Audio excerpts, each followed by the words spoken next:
Assalamualaikum warahmatullahi wabarakatuh. Bismillahirrahmanirrahim. Rabbi shrah li sadri wa yassir li amri wahlul 'uqdatam min lisani yafqahu qawli. Allahumma shalli wa sallim wa barik ala sayyidina Maulana Muhammadin wa ala alihi wa sahbihi ajmain amma ba'du. Jadi yang dikatakan mukjizat itu seringnya kan dikasih definisi satu pertunjukan yang di luar kemampuan manusia. Sehingga tongkat Nabi Musa membelah laut merah disebut apa? Mukjizat. Ontanya Nabi Soleh keluar dari batu disebut apa? Terus lucunya disebut alasannya karena manusia tidak mampu. Memangnya manusia mampu bikin onta normal yang lewat indukan? Mampu enggak? Enggak. Artinya umatnya Rasulullah lebih sering melihat kekuatan Allah Subhanahu wa ta'ala kulla waqtin wa hinin, setiap saat, karena cara berpikir sudah dibenahi Al-Qur'anul Karim. Paham ya? Maka untuk jadi wali umatnya Nabi itu lebih mungkin karena melihat kedahsyatan Allah setiap saat. Tidak usah nunggu sesuatu yang super kayak apa? Kan filakil bahri, sebagaimana laut terbelah oleh tongkatnya Nabi siapa? Musa. Terus ketiga, kalau logika mukjizat gini itu terus menerus seperti yang dialami Nabi Musa, resikonya adalah umat selalu menuntut hal yang aneh-aneh dan melupakan hal yang pokok. Itu lebih bahaya lagi. Misalnya begini, contoh gampang. Kita ini hidup di bumi, setelah sampean belajar ilmu falak atau astronomi atau belajar geologi, planet yang sebesar ini apa, semuanya itu sudah maha dahsyat. Gara-gara kita berpikir butuh kejadian yang aneh, ya gara-gara ingin kejadian yang aneh, mungkin lama-lama Anda ingin cari model hewan yang kepalanya itu di pantat, baru percaya kudrahnya Allah. Lama-lama kamu jadi dukun, seneng ular yang berkepala manusia, itu baru dasar. Nanti menjadi klinik. Makanya kritiknya ulama, mukjizat itu tidak perlu dituruti. Karena kalau dituruti itu bahaya bagi kelangsungan kenormalan kita.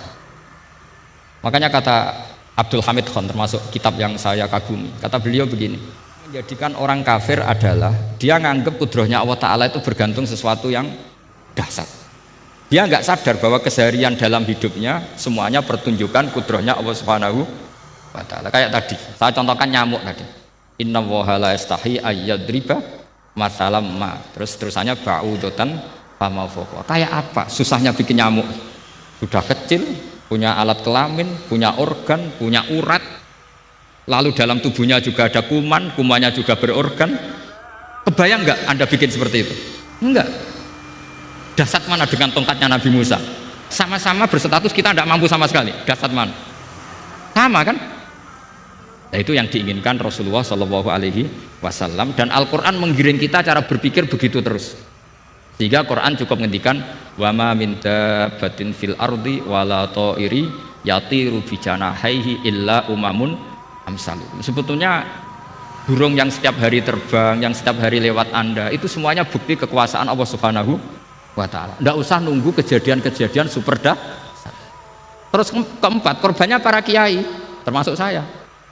Jadi nanti kalau saya tidak bisa haji terbang, wah tidak kiai, tidak bisa terbang, tidak bisa kayak Harry and Potter misalnya gitu, tidak bisa kayak Harry. Jadi nanti kiai juga dituntut gitu, bisa terbang kayak Aladin. Jadi nanti repot. Semua kebenaran agama bergantung pimpinannya ini punya kedahsyatan itu. Akhirnya celakanya apa? Ada orang yang pura-pura dahsyat tapi penipu, kayak kasusnya Dimas Kanjeng. Oh nggih. Mboten apa-apa, yang penting ini lancar kan. Nggih, nggih.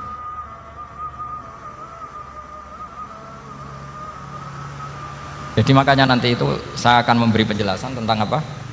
Mukjizatnya Al-Quran, kenapa disebut mukjizat paling apa? Dahsyat. Ini saya bacakan tag pokoknya ya, supaya sampean tahu. Ini tabaruk sama Imam Bukhari ya. Redaksi yang diriwayatkan Imam Bukhari, qala Nabi sallallahu alaihi wasallam, ini ikut kitab Fadhailil Quran. Ma minal anbiya'i nabiyyun illa u'tiya minal ayat ma misuhu amana alaihil bashar. Wa inna ma kana alladhi utituhu wahyan awhahu wa ilayya fa arju an akuna aktsarahum tabi'an yaumal qiyamah. Jadi semua nabi punya mukjizat, yang lewat mukjizat itu orang dipaksa iman karena dahsyat tadi. Saking dahsyatnya terus cocok tidak cocok itu percaya. Tapi kata Rasulullah, mukjizat saya itu berupa wahyu, yaitu Al-Quran, dan saya berharap dengan mukjizat itu saya adalah nabi paling banyak pengaruhnya yaumul qiyamah. Maknanya paling banyak orang yang iman. Terus di sini dikomentari oleh syarehnya ya, oleh penyarahnya yaitu Ibnu Hajar Al-Asqalani. Ya saya baca Arabnya saja. Sama harus pura-pura paham jadi keren. Jangan minta saya terjemah nanti harus pura-pura paham. Bagus kok, mantas sebahabi komen bahwa apa? Minhum. Jadi bergaya orang kaya ya dikira apa? Kaya. Bergaya ulama ya dikira apa? Ulama. Nanti bergaya wali juga dikira wali. Saya baca ya, ini luar biasa menurut saya. Al makna annal mu'jizati al madiyata kanat khisyatan tusyahadu bil absor kana qoti soleh wa asa Musa. Wa mu'jizatul Qur'ani tusyahadu bil basirah. Jadi kayak tadi, kedahsyatan tongkat Musa itu karena apa? Laut kok bisa dibelah sebuah tongkat. Itu aneh. Kalau maknanya aneh adalah di luar kemampuan manusia, nyamuk lebih aneh. Kayak apa susahnya bikin organ apa? Nyamuk yang sekecil itu. Artinya bedanya apa? Tongkatnya Nabi Musa dengan pertunjukan nyamuk yang sama-sama mengarah satu titik, yaitu mengakui absolutisme kudrahnya Allah Subhanahu. Sama enggak? Sama. Sehingga umatnya Rasulullah tidak perlu ditunggoni mukjizat simsalabim. Cukup penalaran akal. Ini namanya basirah apa? Basirah. Ya jelas ya. Mohon sampean ra usah roh tongkatnya Nabi Musa tuh. Cekap melihat apa? Nyamuk. Ya sudah bagus, sudah maju, sudah keren. Ya jelas ya. Li'annal ladzi yusyahadu bi'ainir ra'si yang qaridu binqiradi musyahidihi walladzi yusyahadu bi'ainil aqli baqin yusyahiduhu kullu man jaa ba'dal awali mustamirron. Sesuatu yang dipertontonkan lewat sesuatu yang fisik kayak tongkat Nabi Musa, itu yang percaya langsung tentu yang melihat. Setelah itu ada yang percaya, ada yang enggak. Bisa saja itu hoax, bisa saja macam-macam. Tentu yang enggak percaya tentu salah ya, kita sepakat. Tapi tetap saja yang enggak menyaksikan itu bisa saja enggak percaya. Paham ya? Tapi logika kedahsyatan nyamuk, siapapun yang punya nalar percaya. Artinya giringan Al-Quran untuk melihat mukjizat itu kedahsyatan Allah bikin nyamuk itu abadi ila yaumil kiamah, dan siapapun yang waras akan ikrar dan tetap menyaksikan. Karena insya Allah ada nyamuk terus ila yaumil kiamah. Itu kan teman tidur kita, paham? Makanya kamu kompromi dengan nyamuk. Sekali-kali jangan dicaplek. Ini ayatnya Allah. Ya bila perlu dicium, dilus-lus gitu. Karena saya yakin yang hadir di sini andekan melihat tongkatnya Nabi Musa kira-kira dilus-lus enggak? Kira-kira? Andekan loh, kamu punya kesempatan melihat tongkatnya Nabi Musa, gimana? Dilus-lus, dikai mori. Dikai kembang 7 taman kan gitu. Tapi kenapa nyamuk tidak kamu begitukan? Oh sama-sama ini ayatnya Allah yang luar biasa. Makanya ini ngaji di sini saya ulang lagi, sama tidak perlu merasa punya hak adami sama saya, karena saya memang buyut saya kandung itu orang Gamaran, namanya Mbah Hafsah. Hafsah itu binti Maksum bin Soleh bin Asnawi Sepuh. Jadi saya ini termasuk turunan beliau yang keluar dari Kudus di Rembang. Karena mbah saya kandung itu sepupunya Mbah Sahal, sama Mbah Sahal ibunya Badiah ya putrinya Mbah Hafsah ini. Kalau saya namanya Sofiyah ya putrinya Mbah Hafsah ini. Jadi kenapa saya cerita ini ya, memang Quran sudah terang-terangan ngendikan dzurriyatam ba'duhan apa mimba. Jadi kekuatan dzurriyah itu luar biasa. Jadi kita menjaga harkat dan martabat para leluhur supaya ilmu ini terjaga. Jangan marisi gayane tok, bae alim terus putune pedita-pediti gak alim terus gak keren, menurut saya itu malu gitu. Jadi marisi itu ya kalau putunya orang alim ya alimnya, jangan marisi mulyane. Engko ora alim terus mulya tok gelem dicucup, itu gak keren menurut saya. Niru alimnya dulu baru sama-sama dicucup, itu baru betul, paham ya? Jadi ada aturannya. Saya teruskan. Sehingga Quran kalau menggiring mukjizat, ketika Rasulullah SAW dituntut kafir Mekah, kita tahu kan mereka nuntut apa misalnya? Lan nu'mina laka hatta tafjura lana minal ardi napa yam bu'a au takuna laka jannatum min nakhili wa inabin fatufajjiral anharu khilalaha napa tafsira au tusqitas sama kama za'amta alaina kisafan au ta'tiya billahi wal malaikati qabila au yakuna laka baitum min zuhrufin au tarqa sama. Masih mereka bilang gini, walan nu'mina liruqiyika hatta tunzila alaina kitaban naqra. Mereka nuntut tuh, Muhammad saya percaya kamu Rasul, tapi syaratnya Mekah yang tandus sulap jadi kota yang subur makmur, menjadi jannat subur makmur. Atau begini saja Muhammad, kalau kamu gelo sama saya mangkel karena kita ada iman, turunkan saja azab, kisafah minas sama, turunkan saja azab. Atau begini Muhammad, kamu kan bilang utusan Allah, kamu datang saja bersama Allah digandeng gitu, digandeng, terus sama Allah diangkat tangan kamu, dimaklumatkan kalau kamu Rasulnya. Auta tiyabillahi wal malaikati wabila.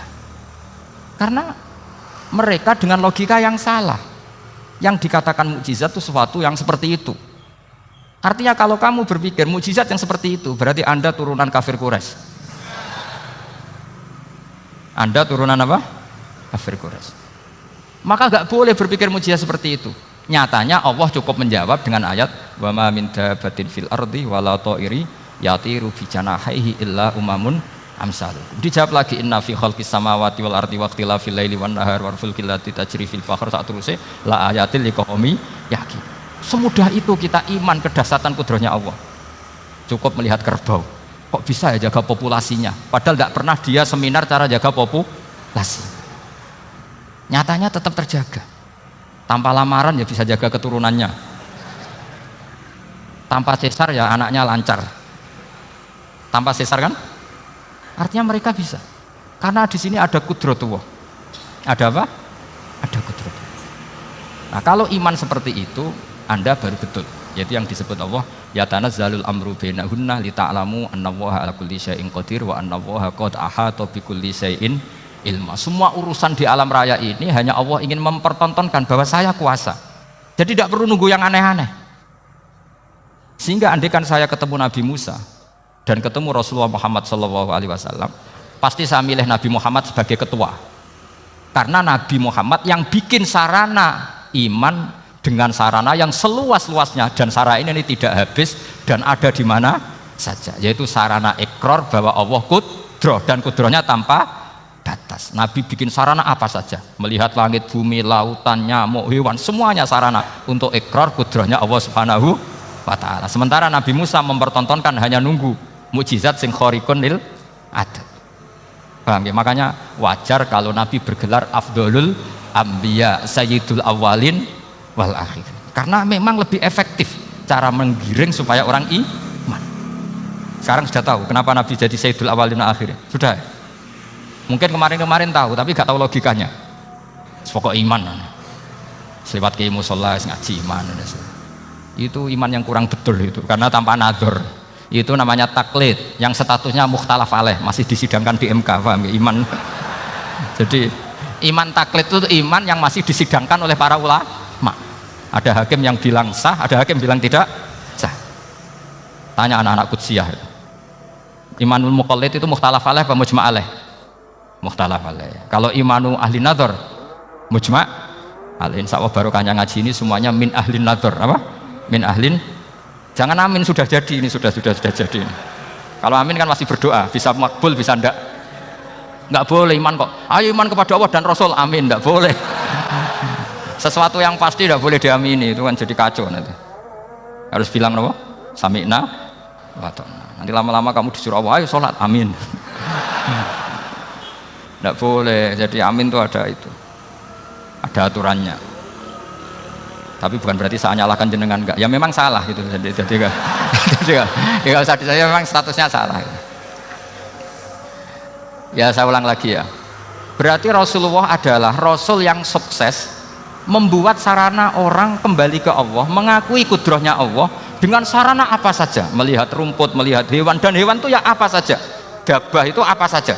Hewan yang melata di bumi apa saja, semua bukti kudrohnya Allah. Bahkan Rasulullah sukses membiarkan umatnya nggak ditunggui beliau tetap iman. Mergo ditunggui konsep sing super, gini kok Al-Qur'anul Karim. Jelas ya? Tapi caranya memahami ya seperti yang saya terangkan ini. Ya saya baca lagi ya, yang jadi annal mu'jizati pakai jamak muannas salim, annal mu'jizati al-madiyata, mukjizat-mukjizat yang sudah kelewat itu kanat khisiatan, bersifat fisik, tusyahadu bil absor, hanya bisa dilihat dengan mata kepala, karena qoti soleh wa aso Musa wa mu'jizatul Qur'ani tusyahadu bil basirah. Sementara mukjizatnya Quran disaksikan dengan mata hati, dan setiap orang punya mata hati. Fayakunu man yattabi'uhu li ajliha aksar li annal ladzi yusyahadu bi ainir ra'si yang qaridu bingkiradi musyahidihi walladzi yusyahadu bi ainil aqli baqin yusyahiduhu kullu man ja'a badal awal mustamirron.